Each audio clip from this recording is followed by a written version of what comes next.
আসসালামু আলাইকুম আফা দেখো সৌদি আরব আমি রাস্তায় আজকে হাঁটলাম। রাস্তায় হাঁটলেই কিন্তু একদম ফাঁকা দেখেন। এদিকে দেখালেও ফাঁকা, এদিকেও ফাঁকা, এদিকেও ফাঁকা। কিন্তু একটা জিনিস আপনারা সবাই লক্ষ্য করো কিন্তু সৌদি আরব প্রত্যেকটা রাস্তা দিয়ে ফাঁকা হয়, মানুষ যদি না দেখা যায়, কিন্তু গাড়ি দেখে নেবো আপনি। ওদের যে বিলাসিতা, ওদের যে চলাফেরা, একদম দেখেন গাড়ি কত গাড়ি, এক একটা বিল্ডিং এ কত টাকা দিয়ে গাড়ি। দেখেন রাস্তা একদম ফাঁকা, কিন্তু গাড়ির সংখ্যা বেশি। সৌদি আরব মানুষের তুলনায় কিন্তু গাড়ির সংখ্যা বেশি। তাদের যে বিলাসিতা, তাদের যে চিন্তা চেতনা দেখলে অবাক হবে।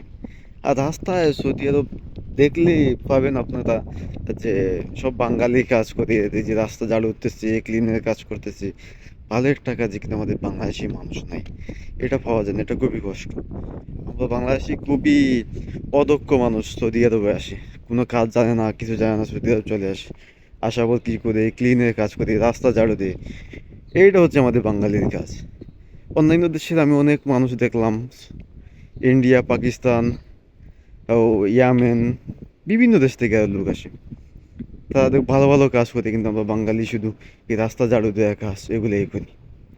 আর দেখেন সৌদি আরব মানুষের যে, আমি অনেকগুলো আপনার দেখালাম, কেউ দেখছেন একটা লোক আছে? কোনো লোক নাই, কোনো লোকই নাই, শুধু গাড়ি দেখবেন। তাদের যে গাড়ির যে সংখ্যা হিসাব ছাড়া, এক একটা বিল্ডিংয়ে কতটা করে যে গাড়ি আছে আল্লাহ ভালো জানে। দেখেন আমি সামনে একটা রাস্তা ঢুকতেছি, দেখাবো কতগুলো গাড়ি। দেখেন, দেখেন খালি গাড়ি, ওই দেখেন গাড়ি, কোনো মানুষ আছে? খালি গাড়ি দেখেন। গাড়ির সংখ্যা কত তারাই জানে না মনে হয়।